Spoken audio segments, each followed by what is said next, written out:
తిరుమలేశుని తొలి గడప దేవుని కడపలో శ్రీ లక్ష్మీ వెంకటేశ్వర స్వామి వార్షిక బ్రహ్మోత్సవాలను వైభవంగా నిర్వహిస్తామని టీటీడీ సంయుక్త కార్యనిర్వహణ అధికారి వీరబ్రహ్మం తెలిపారు.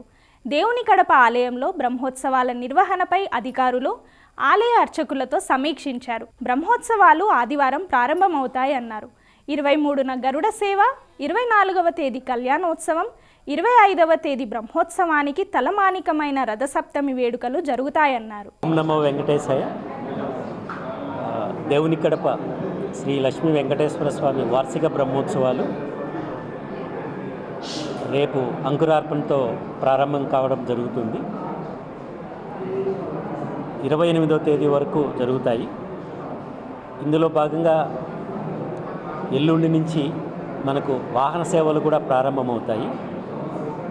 అత్యంత ముఖ్యమైన ప్రతిరోజు మార్నింగ్ ఈవినింగ్ వాహన సేవలు ఉంటాయి.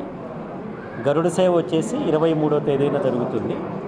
తర్వాత ఇక్కడ వేలాది మంది భక్తులు వచ్చే మరో ముఖ్యమైన ఈవెంట్ రథోత్సవం.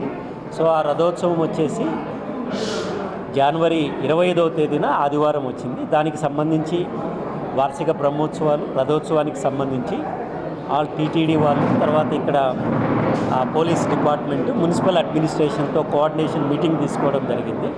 సో భక్తులకు ఎలాంటి అసౌకర్యం కలగకుండా ఎంతమంది వచ్చినా కూడా రథం సందర్శన చేసుకోవడము, దాంతోపాటు ఇక్కడ దేవుని దర్శనం చేసుకోవడం, ఈ వార్షిక బ్రహ్మోత్సవాల్లో ప్రతిరోజు పాల్గొనేసి శ్రీ స్వామివారి ఆశీస్సులు పొందాల్సిందిగా తిరుమల తిరుపతి దేవస్థానం తరపున విజ్ఞప్తి చేయడం జరుగుతున్నది. ఓం నమో వెంకటేశ్వర.